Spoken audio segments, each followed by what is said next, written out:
Mon œil a attrapé un drôle de truc cette semaine. Fallait bien que ça arrive un jour.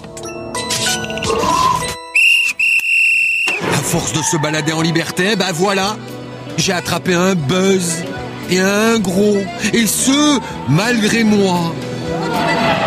Je vais vous expliquer. Vous vous souvenez, la semaine dernière, pour comprendre, il faut revenir 8 jours en arrière. Monsieur Merz, homme politique suisse, a un fou rire. La vidéo est sympa, il a une bonne tête. Il parle de droits de douane et de charcuterie, enfin bof. Alors, profitant du faible niveau d'allemand de mes concitoyens, je lui colle des sous-titres, comment dirais-je, un tout petit peu inventés. Danach werden gewisse Erzeugnisse noch im Kapitel 2 eingereiht, denen bei der Herstellung Würzstoffe zugesetzt worden sind, sofern dadurch der Charakter einer Ware dieses Kapitels nicht verändert wird. Klammer, zum Beispiel.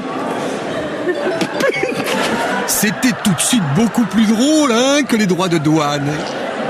Et vous aviez envie d'y croire, n'est-ce pas?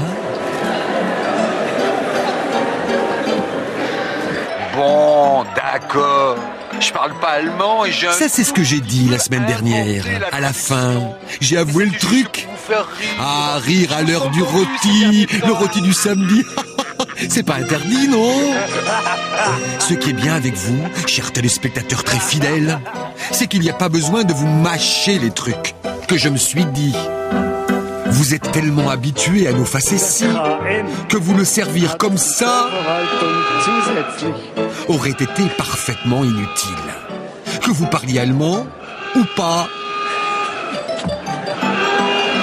Bon, on vous a tendu un petit piège. Un petit piège et vous êtes tombé dedans. Puis, vous en êtes sorti et vous avez souri. En vous disant, tiens, mais pourquoi je me suis fait avoir aussi facilement? Le truc, c'est peut-être que les sous-titres inventés, vous auriez tellement aimé qu'ils fussent vrais. Tellement aimé vous dire, ah ben j'en étais sûr, ça m'étonne pas, c'est ce que je pense. Envie de voir vos désirs devenir réalité, n'est-ce pas? Mais la chute, elle était là, et bien là, et on pouvait pas l'enlever. Et à la télé, c'est là que ça s'arrête. Point final. Mais il y a un territoire où le désir et la réalité sont tellement mélangés qu'on fait plus la différence. Dans le grand tuyau d'Internet, le grand accélérateur. Là, en quelques heures sous mes yeux, voilà Tipac, notre sous-titrage espiègle. Et partout, les compteurs de YouTube s'affolent. Internet adore. Les pays francophones tout autour du monde aussi.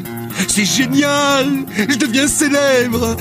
Un petit détail près. La chute de la chronique où on expliquait la blague. Eh ben, elle y est plus. L'internaute anonyme qui a envoyé sur orbite d'Internet mon œil a préféré couper l'explication finale. Il reste donc un document, que dis-je, une preuve que beaucoup attendaient. Et là sur la toile, tout à coup, c'est le déchaînement des milliers de commentaires, comment dire, modérés.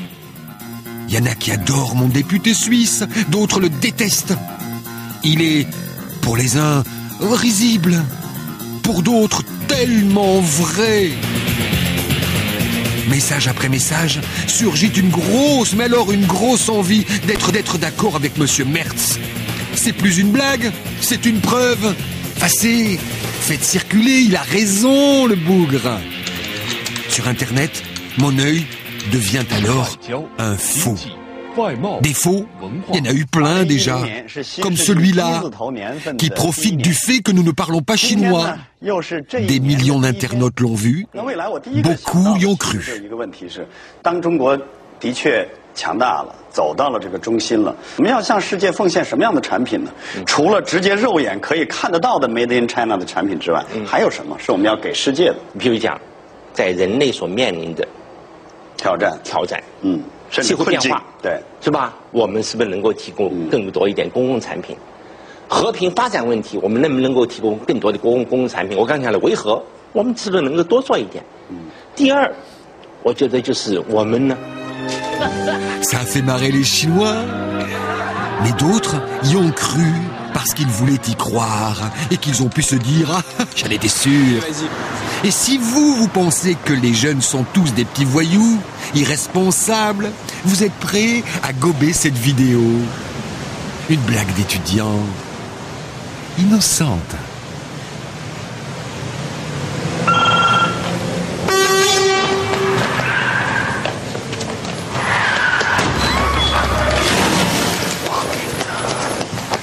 Si vous vous dites « Ah mais ça m'étonne pas !» Eh bien vous vous êtes fait avoir. Il n'y a jamais eu de bus, seulement quelques très talentueux jeunes truquistes. Un vague sentiment anti-jeune dans la société leur a juste servi d'accélérateur à leur buzz à eux. Tiens, ce matin, il y a un collègue qui m'a écrit pour me signaler une vidéo qui faisait un buzz sur Internet, qu'elle ferait très très bien dans mon œil. Tiens, ce visage me dit quelque chose. Voilà, maintenant Internet est un vrai média comme les autres, c'est-à-dire un endroit où l'on peut se dire « J'avais raison de penser ce que je pense » ou pas.